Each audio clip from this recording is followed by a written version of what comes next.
आपण एक व्हिडिओ बनवला होता संभाजीनगर ते एरंडोल ते संभाजीनगर, संभाजीनगर ते नाशिक. आता मी नाशिकवरून घरी निघालो आहे एरंडोलला.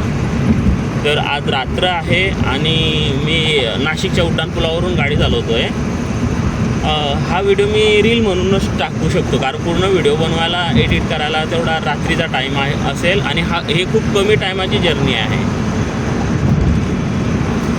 आणि हे नाशिकमध्ये थोडं काम याचं होतं घराचं, कारण मी एरंडोलवरून नाशिकला शिफ्ट करतो आहे व्यवसायाच्या दृष्टिकोनातून, नंतर मुलांच्या शिक्षणातून.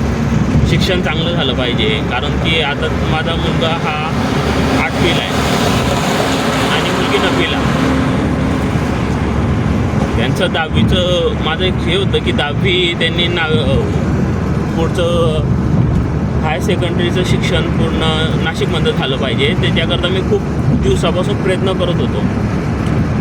आणि आज मी माझं इथलं जे रेंटनेच घर घेतलेलं आहे, पण चांगलं घर मिळालं. रेंटने खूप घर शोधले मी 2 ते 3 दिवसापासून, कारण एरिया अपार्टमेंट कसं आहे काय आहे, शाळेच्या जवळ आलं पाहिजे त्या हिशोबाने. चला आता ट्रॉफिक पण कमी आहे म्हणून मी व्हिडिओ बनवतो आहे. आणि उड्डाणपूल संपल्यानंतर तर आपल्याला हे व्हिडिओ बंद करावा लागेल. चला, गुड बाय.